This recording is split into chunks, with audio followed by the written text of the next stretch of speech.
right, good morning, Africa. It's Tuesday, yes, the 10th of June, 2025, and you are tuned in to Daybreak Live right here on Dominion Television. Well, this is Daybreak Live on Dominion Television. I am Pat Aito. And I am Samson Balogun. It's a brand new day, and we are here to kick it off with you with stories, insights, and energy you need to stay ahead. And coming up this morning, we got you your Daybreak news, all the latest headlines from across Nigeria and beyond. Then it's on to the newspaper headlines and the analysis where we break down what's making waves in the press and what it means for you. And don't miss today's big story. And we have to delve into this governor's endorsement of President Tinubu, another deja vu in the making. Is history repeating itself? We will dive deep into that. Plus, we have got all the latest from the world of sports, scores, highlights, and what's to expect this week. And of course, we wrap it up with Trend Watch, spotlighting the stories and moments lighting up social media this morning. So, grab your coffee, settle in, let's rise with purpose. This is Daybreak Live right here, where your morning begins with clarity. Oh, yes. All right, good morning, Samson. Good morning to you. How are you? I'm fine. And how did they see the weather yesterday? Wow. In fact, I'm beginning to believe in NIMET these days because I'm beginning to believe in them. That shows that you don't even believe in them at all. Honestly, I just believe in nature. I don't follow most of the predictions, but as of yesterday, you know, we spoke about that yesterday, that the probability that it was going to rain. Thunderstorms and rain, that's from Sunday to it Tuesday. was sunny all morning / afternoon, and then by 3, 4, 5, then it began to be cloudy, and we thought, okay, maybe it's a normal thing. It's maybe a normal the thing. Weather wants to change. But just about when I was about to leave, and boom, it started raining. What and is I was boom? like, Explosion? Rain explosion? Then I was like, no, this prediction is beginning to work. Well, maybe I will be more careful today, because today is Tuesday. As predicted, it was going to be Sunday, Monday, and Tuesday. So if you are heading anywhere today, just make sure that, you put that into consideration. Just might rain before the day runs out. Well, you need to just go out with your umbrella. Yeah, absolutely right. And don't forget it's wherever you are. And then you make sure you make it snappy, because whatever it is you are doing out there, by 4, 5, you should try it at least. So let me ask you, are you going to make it snappy today? I'm definitely going to do that. So you don't want history to repeat itself? I don't want a repeat of that.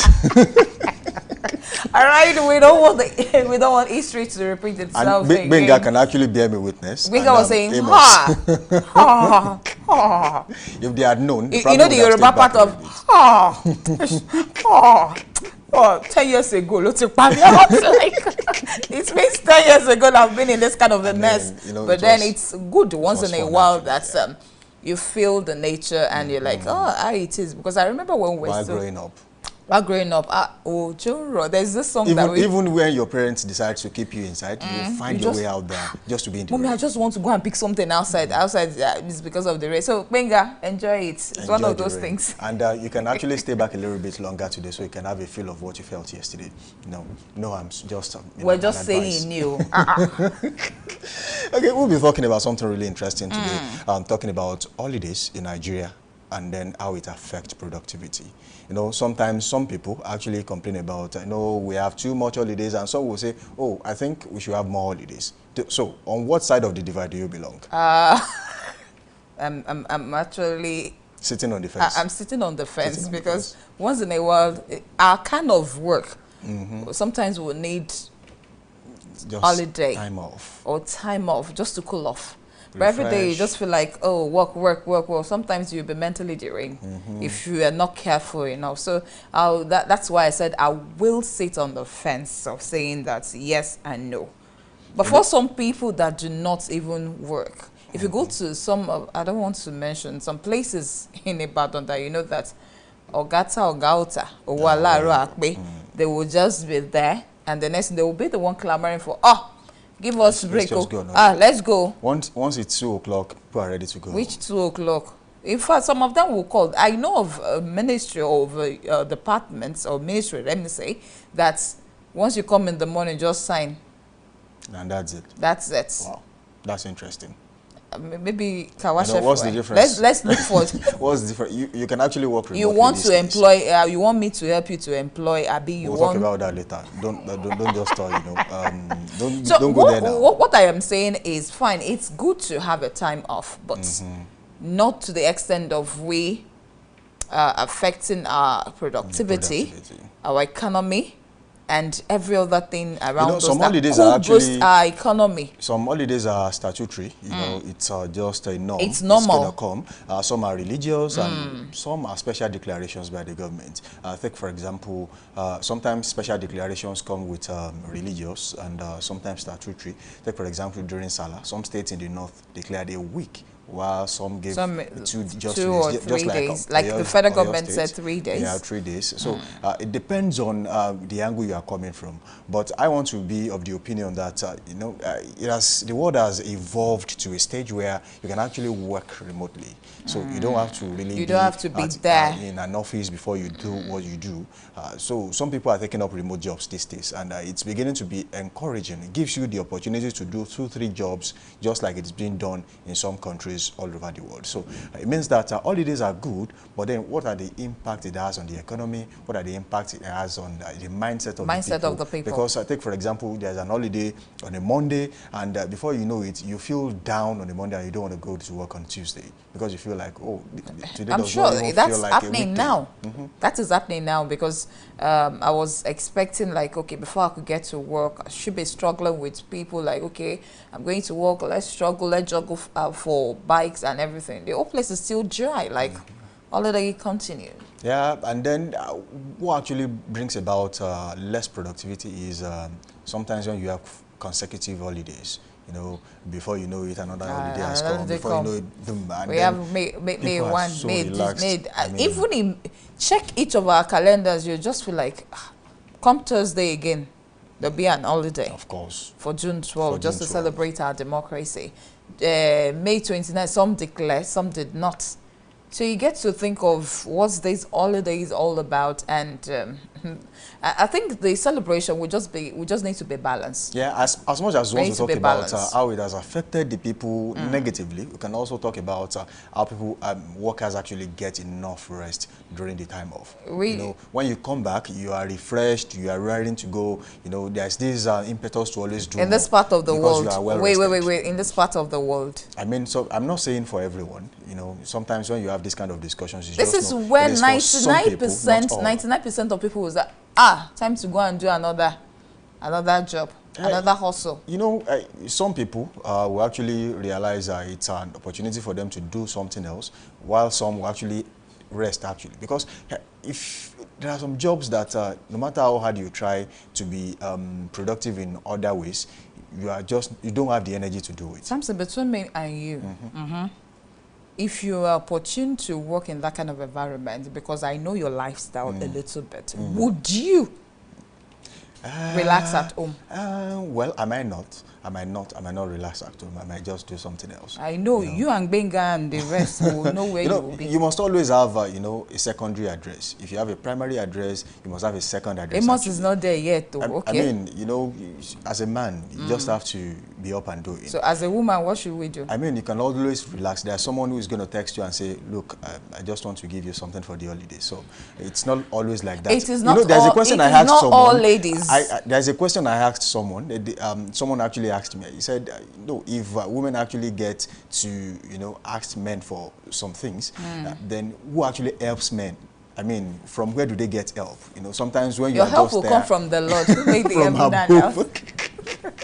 Okay, thank you for being a part of the show this morning. We're really happy that you are there for us. Keep the conversation going. Go to our social media platforms. On YouTube, it is at Dominion Broadcast. Subscribe to that channel. Drop your comments. And also do well to link up with us on all of the social media platforms. Instagram, Facebook, and TikTok, it is at Dominion Broadcast. And on X, formerly Twitter, it is at Dominion Cast. Don't forget, you can also watch us live on our website, www.dominion.org.ng, dominion.org.ng. That brings us to a close on this segment of the show this morning. We now go straight to our news desk as Pat Aito is waiting for you.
very good morning to you. Welcome to Daybreak News on Dominion Television. I am Pat Aito.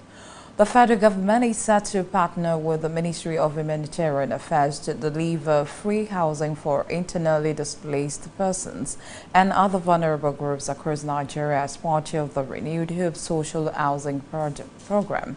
The Ministry of Housing and Urban Development disclosed this collaboration aimed to ensure that the most disadvantaged citizens benefit from the upcoming housing scheme. According to the official, the program will deliver 100 housing units in each of the country's 774 local government areas, amounting to a total of 77,400 units nationwide.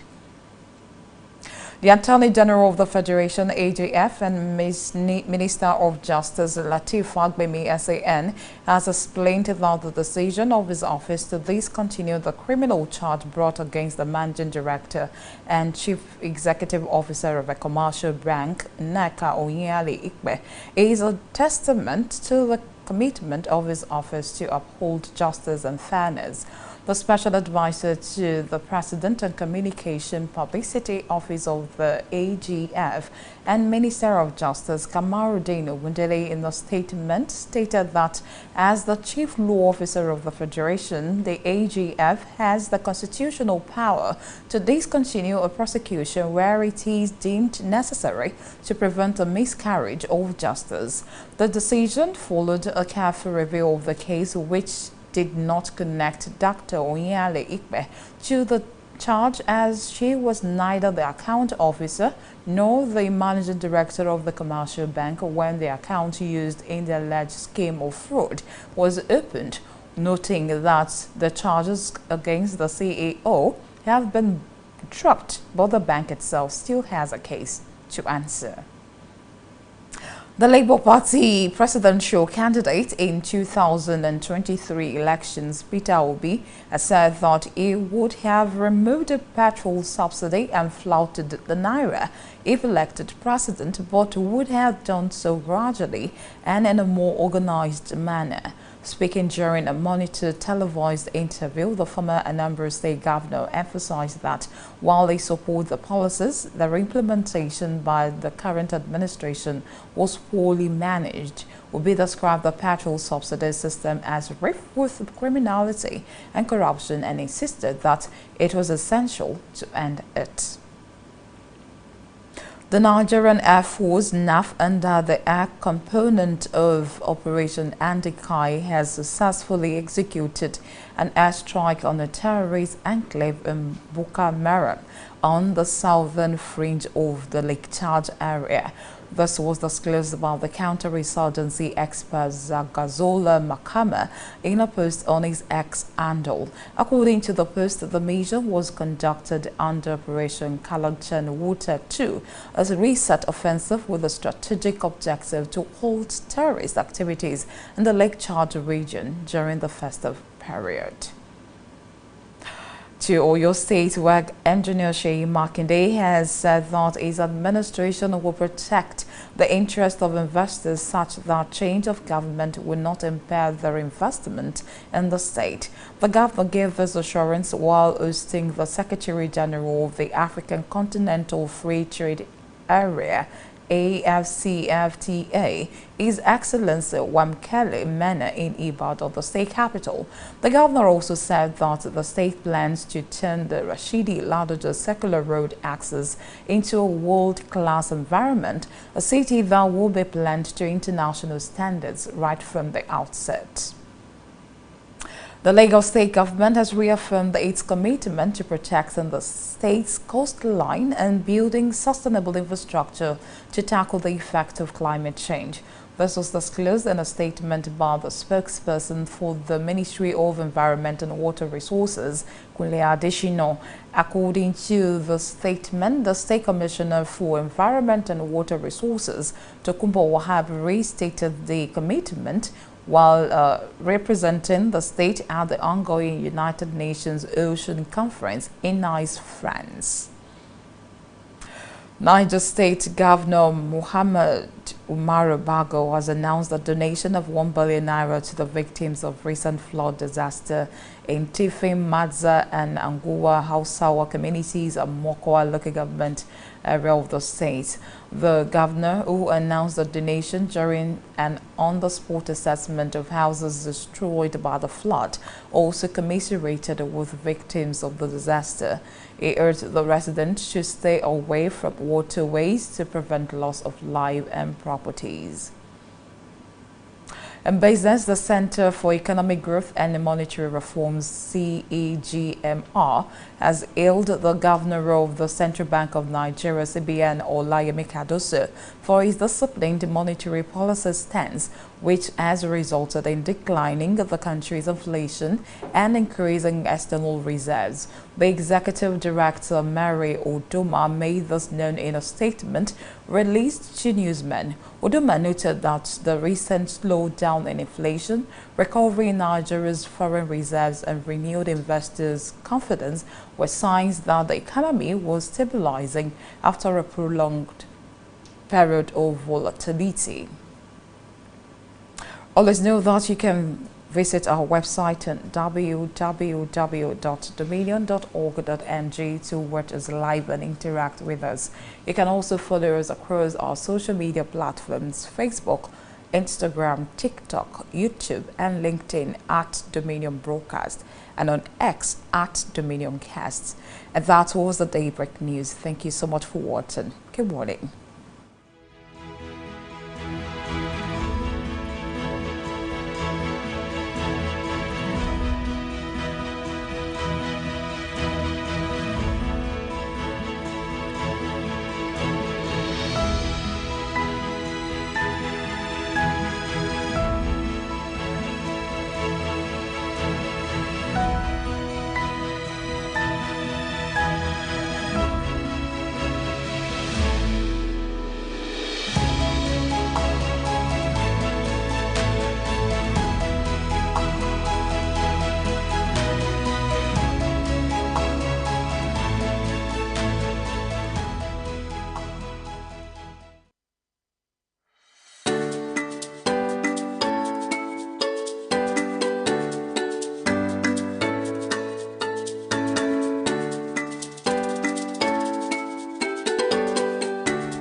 right, good morning once again, and this is the Break Live on Dominion Television. Well, we welcome you to headlines from the dailies this morning, and of course, you remember that you can watch and listen and watch us on www.dominion.org.ng, and of course, you can follow us on various social media platforms. Facebook, Instagram, YouTube, TikTok, and LinkedIn at Dominion Broadcast, and on X at Dominion Cast. So welcome to headlines from our dailies. Well, we'll begin with The Punch. The Punch has it. The factions, Hurricane. Tinubu sweeps 12 more senators, reps, and a rider. APC called for PDP governors, 10 Akwa Ibom National Assembly members to join ENO, and 2 Edo Nasarawa senator to quit SDP and LP. That's on page 2 of The Punch. Still from The Punch, we have this. Obi sparks firestorm over Tinubu's subsidy figures. You want to read more? That's on page 28 of the same paper. And tears joy as Nigerian pilgrims depart Saudi after Hajj. So, if you have anyone that's latest Alaji or Lajas now, you need to welcome them. They have departed Saudi after Hajj. Well, away from The Punch, we head straight to the Nigerian Tribune. We have this big one here from the economic side. Naira will stabilize around 1,600 and 1,650 in near term. Experts it's saying that. And we have this one too. Abacha did not annul June 12 election. Never stole money. Mariam defends late husband and says money saved by Abacha vanished months after his death. You want to read? Get a copy of the Nigerian Tribune, and that's on page 15 of the paper. There's not much from the Nigerian Tribune this morning, but let's for the congratulatory message to Mr. President that President Tinubu commissioned International Conference Center Abuja today. So away from the Tribune, we head straight to Blueprint. A blueprint. We have this $5.12 billion about to loot. $1 billion about to loot. Let anyone prove my husband stole Nigeria's money. That's Mariam Abacha talking there. We have this. Your knowledge of economy. Governors shallow. Presidency tells Obi. That's Daniel Buwale telling, that's the advisor to President on communication, policy communication, is replying Peter Obi, and that your knowledge of economic governance shallow. Presidency tells Obi. You want to read? Grab a copy of Blueprint, and that's on page 8 of the Blueprint as well. And away from Blueprint, we head straight to the Guardian.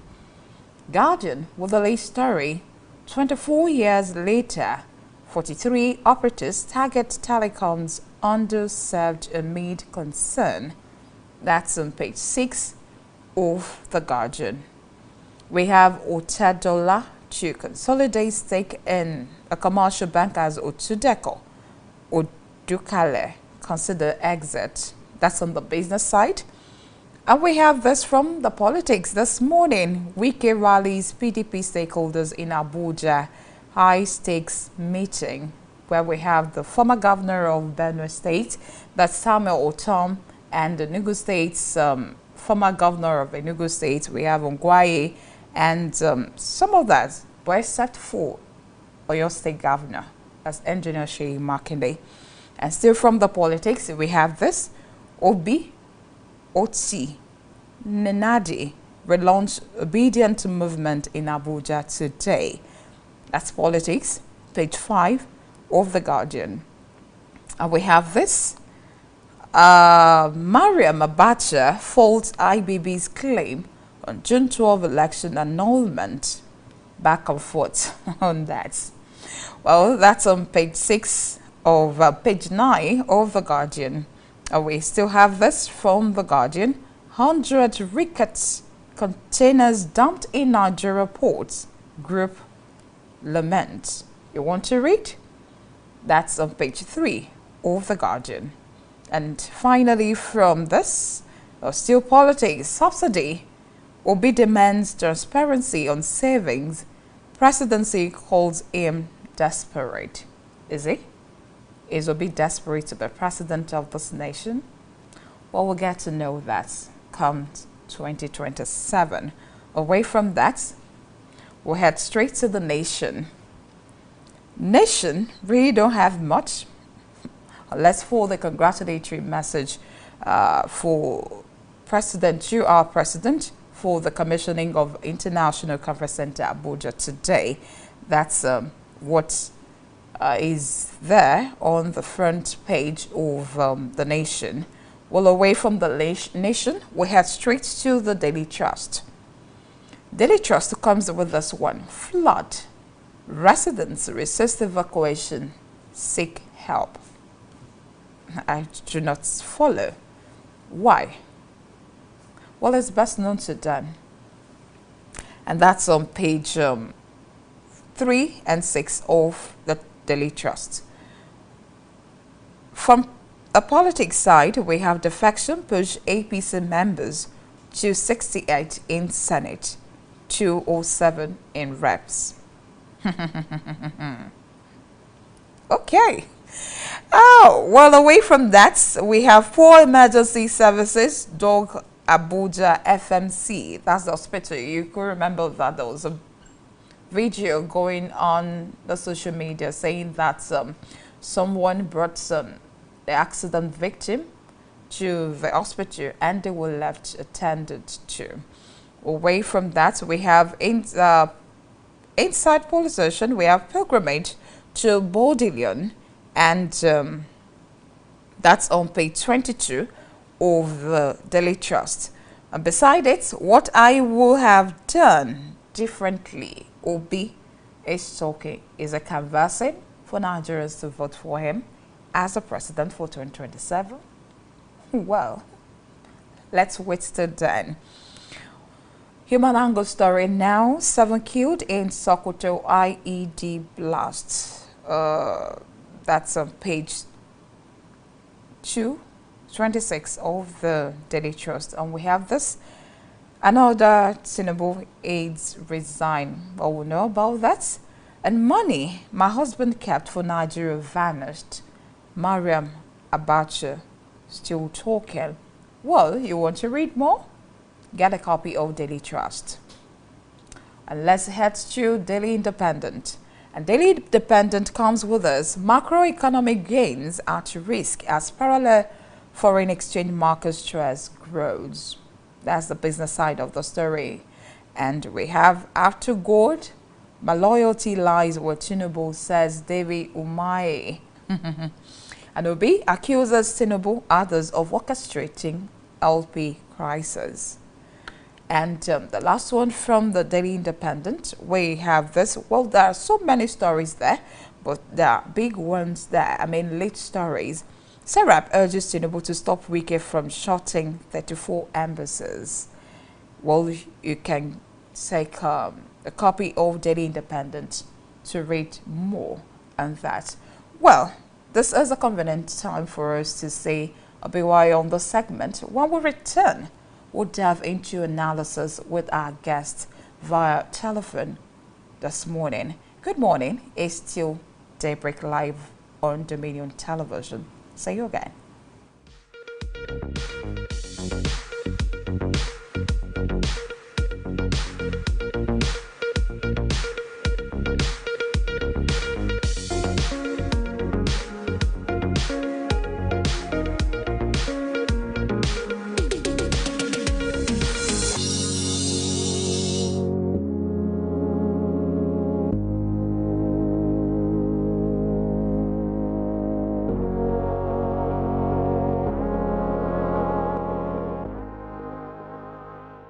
All right, welcome back. We'll delve straight into headlines analysis. I'm being joined by Mr. Lateef Aremu, a public affairs analyst, via telephone this morning. Hello, good morning.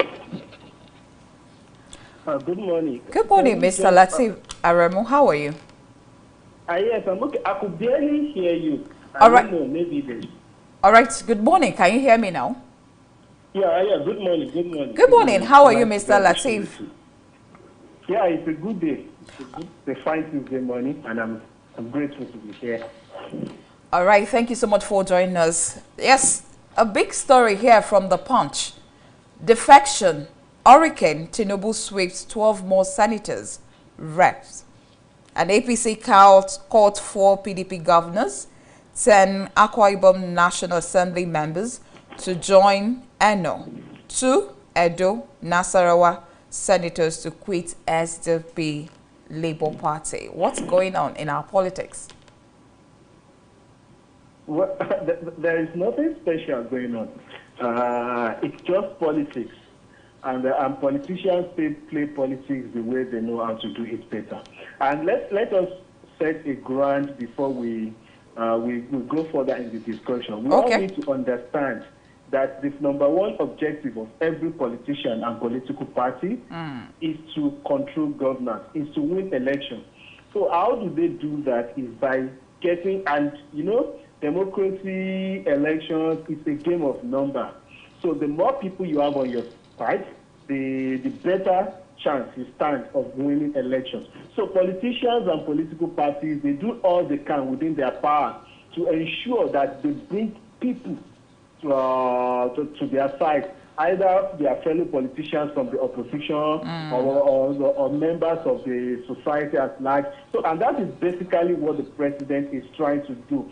Bring as much people as he can to his side. So there is nothing wrong politically, theoretically, with what the president and the APC is doing. But what I think is wrong is the opposition. What exactly is happening within the opposition circle in Nigeria? What is happening within the Labour Party? What is happening within the PDP? And in the time past, it used to be the ruling party losing members to the opposition party because they want to wrestle power from these people. We also saw what happened between 2010, 2011, up to 2014 when APC came into power. They kept gaining people. Even some people from the ruling PDP had to move from the APC before they could get Jonathan and the PDP out of power. But a lot has changed these days. We see people from the opposition, not even some people say, oh, it's hungry politicians. Not even hungry politicians. People who are in elected positions, governors, senators, legislators, moving to the side of the ruling party, and the opposition keeps coming out every day that, oh, the ruling party is not doing well, this and that. So and we are seeing defection. Hello? And we are seeing defections. And we are seeing defections, you understand? So you come onto TV, you go onto radio, you go on pages of newspaper every day to say, oh, this is not, things are not going right. The ruling party is not doing well with the way they are administering the Nigeria and also. And every day, politicians, big names keep moving to their side. Two things: is either the ruling party is doing something right, either politically or administratively, or the opposition at the the PDP, the Labour Party, or and other ones, they are not doing something right within their own circle. So what you're saying is wrong with this political party. So the fact that the APC is gaining more people onto their side, I mean, to me, it's normal politics. Not even to me. So according to the textbook, according to the constitution, it's normal politics. They are not coercing these people. They are not forcing them, at least not openly.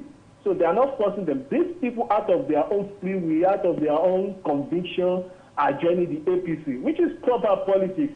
That is what politics is all about. That is what democracy is all about. Convince people, get them on your side, and win elections. It's after you win elections that you now start thinking about governance. All right, let's quickly look at this. Still on politics, we have Wike rallies, PDP stakeholders in Abuja, high-stakes meeting, and our own governor is not there.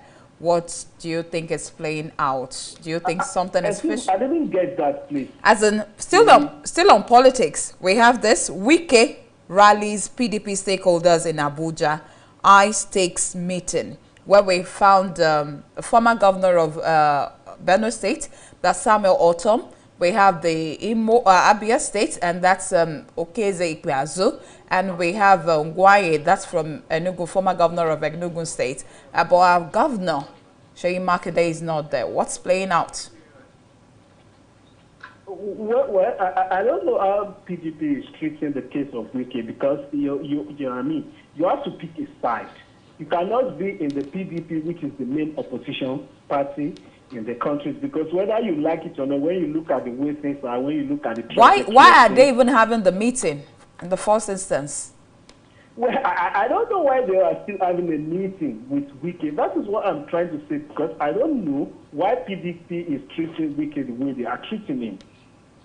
I don't know why PDP, the National Working Committee of the PDP, why they don't have the guts to suspend Wike or even expel him from the party, or even if they are not going to do that, call him into a meeting and tell him straight to pick a side. You cannot be working for the party in power and still try to be the member of the opposition. And when you look at the PDP, as disarrayed as the PDP is, and as a lot of people say, oh, the PDP is a party that has been wobbly and doing this dancing around. As much as people want to say that, it's still the only viable opposition party today that can actually go toe-to-toe, strength to strength with the APC, looking at the mechanism within the party, looking at the spread of the party and the antecedent of the party. So if the PDP that is meant to be the main opposition party, it is this way, where is the hope? Don't forget, the Labour Party has about 4 or 5 executives, and each group trying to claim it to be the group running the party. So even the Labour Party is in disarray. So if these guys cannot put their houses in order, so why should we, Nigerians, trust them to do anything reasonable? See, for me personally, I judge your ability to governance by your level of politicking. If as a party you cannot control your party, how am I so sure that you'll be able to do anything reasonable when you eventually get into power? That means that party has no direction, they have no focus, there is no internal mechanism to ensure that this political party works in a way it should work. So what that means is that when you get into power, there will be no coordination, there will be no single sense of purpose for that party. So coming back to the issue of Wike, I think the PDP needs to come out and treat Wike in a way it should be treated. If you want to defect to the APC, who defect to the APC? Mr. Lateef, who will be bold enough to face Wike and PDP? Pardon? I didn't get that. I'm asking, who is bold enough to face Wike and PDP? Every political party has a structure. Okay. There is the national executive, there is the board of trustees, there is the national working committee, which handles the discipline aspect of the party. The PDP has a national working committee, even that one is dancing as onto. But they have a national they have a national working committee which should handle cases like Wike. I mean, that is anti-party. When you allow that to go on, you are sending a wrong message to the people. You want me, I am not a politician. You want me to trust you. If I am going to trust you, like our people will say, anything that's your phone, do you understand? I have to see certain qualities in you before I can trust you with my rights. I mean, if I don't see you as someone trustworthy, I don't see any reason why I should give you my mandate. So the way PDP has been handling the case of Wike is showing a party that cannot be trusted with power. Because you cannot handle a man. What if you get into power and this man decides to be sabotaging all your efforts towards moving the country forward? How are you going to handle that? So the National Working Committee of the PDP needs to do something. It's not my position to say this is what they should do. But I think they need to call Wike to a meeting and tell him, oh, this is what we want you to do. It's either you abide by the rules of the party or you leave the party. PDP, I mean, we all can see what this man is doing. He's technically in APC. I mean, he's one of the performing ministers in APC's government.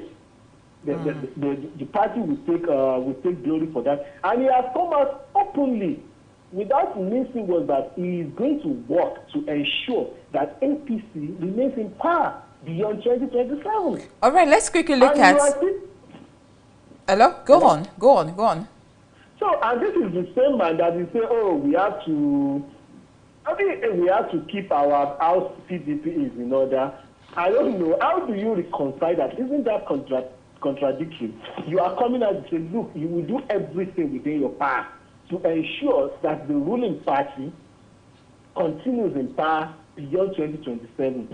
He might say he's doing that because he respects President Tinubu. He's doing that because the president in his book is doing well. But those are just the things you say outside. Tinubu represents an entity, that is APC. So if you are supporting Tinubu, that means you are indirectly supporting the APC. If I choose to vote Tinubu in 2027, all right, because Tinubu's name will not be on the ballot. I am voting APC. So if Wike is saying, oh, President Tinubu must continue beyond 2027, that means he say the APC must continue beyond 2027. And this same is now saying you have to work to ensure PDP doesn't die. Are you not the one poisoning and killing the PDP? So the PDP needs to come. He's not the only one within the party. They need to muster whatever muscles they can muster and ensure that they checkmate these guys. All right, Mr. Lateef. Mr. Lateef Aremu, time shall tell come 2027 if APC will continue or not. Well, let's look at this one. Thursday will be June 12, and Abacha did not annul June 12 election. Never stole money, Mariam defends late husband. Says money saved by Abacha vanished months after his death. What's your take on this? Well, let me say this on a lighter note. If I was to be Abacha's son, or I belong to, I'm a family. Maybe a relative. Yes, if I'm a relative of Abacha, you wouldn't expect me to come on TV and say my father, my uncle, my grandfather stole money. I mean, that would be unreasonable. So I don't know why people are making fuss out of what a wife said about her husband. But who annulled June 12? Pardon? Who annulled June 12? Abacha did not annul June 12. Abacha did. That is, we need to set that record. Abacha played certain roles in June 12. And one of the roles that people should know that he was in power when the winner of June 12 was jailed.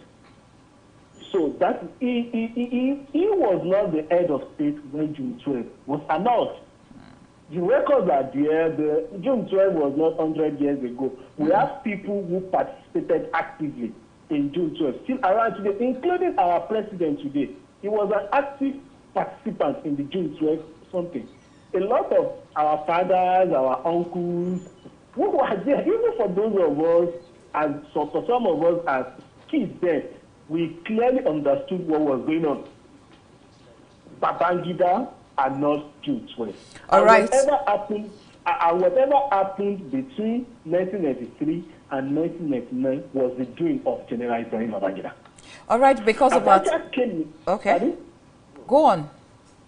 Abacha came in, he saw an opportunity to achieve his long ambition of becoming the head of state. He came in. If we are to discuss Abacha's government, the human rights record, the corruption, the way he handled the economy, that is another issue entirely. We can discuss that all day, his achievements, his failings, the things he could have done right. And there are many people who were jailed under Abacha, the people who lost their lives under Abacha, and a lot of things. But June 12th, if Babangida did not or hadn't annulled June 12th, probably an Abacha wouldn't have happened. All right, thank you. I mean, there's always a fraudulent cause. an immediate cause. The proximate cause of whatever happened under Abacha was Babangida annulling the fairest election in the issue of Nigeria. All right, thank you so much. Thank you so much, Mr. Lateef Aremu, for your time this morning. Yeah, thanks for having me. All right, we're so sorry to cut you short that way. We're so sorry because of our time. Thank you so much. Do have a great day. Thank you so much. All right. Well, that's how far we can go on that segment. I mean, headlines analysis this morning on Daybreak Live on Dominion Television. Well, coming up next is Big Story with Samson Balogun. Stick around. Don't go anywhere.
Good morning, Ibadan and beyond. Welcome to The Big Story on Daybreak Live, your prime source of in-depth analysis, fearless conversations, and insight into Nigeria's most pressing development right here on Dominion Television, Ibadan. Today's spotlight, a rising political rhythm echoing from Nigeria's corridors of power. Governors across the Federation are rallying behind President Bola Ahmed Tinubu again. But this sudden wave of endorsement raises a crucial question. Is this genuine democratic alignment or just another political deja vu in the making? History, as they say, has long memory, and Nigeria has seen this movie before. Stay with us, because the big story is about to break it down. Samson Balogun is my name, and now let the show begin. From the days of orchestrated endorsement in Nigeria's political history, think Obasanjo, Jonathan, and Buhari-led administrations, governor-led alignments have often signaled more than mere support. They hint at plot, survival instinct, and sometimes subtle defiance of the electorate's pulse. Now, in the second year of his presidency, President Tinubu is receiving loud choruses of support from state governors across party lines. But what lies beneath these affirmations? Are we witnessing sincere backing rooted in policy alignment, or a strategic orchestration for 2027? Now, sit back and relax. Let's unpack the implications, historical, political, and civic, with our analysis and insiders' revelations this morning. Keep it locked on this dial. The show is Daybreak Live, but of course, this is the big story. Samson Balogun is my name.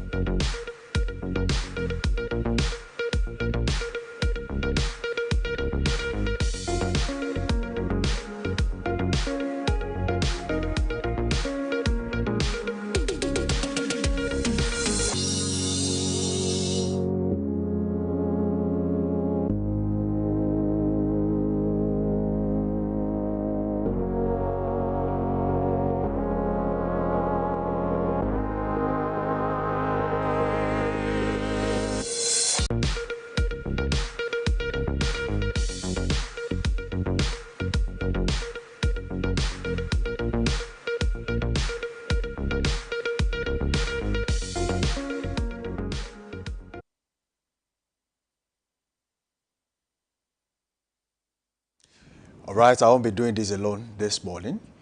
I have with me, online, Oluwole Oluwaseun. With him, we'll be doing justice to this particular topic. Is this another deja vu? Is history going to repeat itself? Don't forget, when we talk about history of alignments, political permutations, combinations, in the history of Nigeria, there are people who have a lot to say. Of course, the show is Daybreak Live. Don't forget, you can be a part of the conversation by linking up with us on all social media platforms. On YouTube, do well to subscribe to that channel. It is at Dominion Broadcast. On Facebook, Instagram, and TikTok, and LinkedIn too, it is at Dominion Broadcast. But of course, on X, formerly Twitter, it is at Dominion Cast. You can also watch us live on our website, www.dominion.org.ng. Good morning to you, Oluwole Oluwaseun. Good morning. Good to have you on the show. Thank you for having me. Now, we want to talk about endorsement. The President of the Federal Republic of Nigeria, Asiwaju Bola Ahmed Tinubu, has been receiving lately as regards his re-election into office. This is just 2 years into his administration, but of course, there are governors moving from one political party to the other to form alignment in order to cement his place as the president come 2027. Of course, there are things to consider, but then let's talk about history. When Goodluck Jonathan, 2015, he wants to become president. And of course, there were alignment. 22 governors endorsed him to become president. Even there are kings in Nigeria, royal rulers, who actually endorsed him to be president. But of course, eventually, you know what happened. Is this another deja vu, Shewoluwole? Good morning once again, Mr. Sampson. Firstly, reviewing what happened years back during the Jonathan administration. Way back then, we felt there are some breakdown in what and a particular mistrust that the people felt towards the administration. The people felt they were not getting what they deserve from the then administration. So let's now come back to this day now today, where we now have governors observing, joining, moving from one party to the other, and every one of them now coming out to now endorse President Bola Ahmed Tinubu. Well, let me say, like I've said earlier on another program, that see, when you're talking about policies put in place for the masses to work, and actually the masses are not yet feeling the brunt, or they are not feeling it yet. Even the least of the masses are not feeling all these policies put in place, and nothing seems working for them now.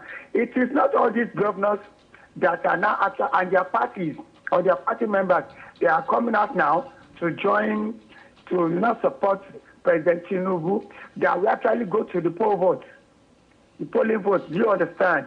So whatever it is that we let us just keep our fingers crossed. But that doesn't give us the clear indication that President Tinubu will actually win 2027, come 2027. Despite the fact that we have all these people now coming to put their weight, to throw their weight behind it. We still need to put some things in check. The masses are not feeling what should be a cushion effect for the dwindling economy, insecurity, and some things that are biting hard at the masses. So if the masses are not going to actually come out and talk and vote in the next election, then we can say that the governors will have their full day or field day. But now, if the masses should come out in trunks to now express their feelings, their emotions concerning this particular administration, no matter what is the clandestine, no matter what is the obnobbing or whatever it is that the governors have endorsed, maybe be it in a clandestine way or whatever it is that will be done, the masses will have their will. And I don't see the alliance working at the end of the day. That's my take. Okay, very quickly, let me take you through what's on ground. 23 governors from All Progressives Congress, as we speak. 10 governors are in the PDP, People's Democratic Party, and All Progressive Grand Alliance as a governor, and Labour Party has won, NNPP, that's in Kano State, has won. A total of 36 states. Now, the summary is that some governors in the PDP, before now, cross-carpeted into the APC. A case of... Firstly, see, some of these alignments are being done because of the governors or the parties involved, their own belief. But deeply, if you go through all these alignments, not everything seems okay with all these alignments. Some governors want to keep their position come 2027, while some are actually going. Now, for the governors that are actually moving out, that are actually going, some of them might want to go to the Senate too, while they will now have to live on ground their own loyalists. But the loyalists you are putting on ground, what are their own beliefs, or how should I say it now, their own ideology towards the present administration? Will the alignment actually work out? You have 1 minute remaining. It is not all rosy for the alignment, no matter what it is. So that is why the coalition, the alignment, every endorsement that has come from the 36 governors towards President Tinubu's re-election bid might actually, at the end of the day, not come true. It might. We still have 2 years for it to materialize. Do you know that? So, in the next space of 2 years, or space of 2 years, anything can still happen to it. Okay, Olu, very quickly, please hold on. You need to brush up a few things. But of course, the show is still Daybreak Live on Dominion Television, your channel of choice, where inspiration meets entertainment. This is that show where we bring you unbiased analysis and undiluted reportage. Now, taking a critical look at the current situation as we speak in Nigeria. But before I do that, we'll go on a short break. And when we return, Daybreak Live continues. And of course, the big story returns on this dial. We'll be back.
Someone told me I did broadcast landscape alone. And I said, yes, why not?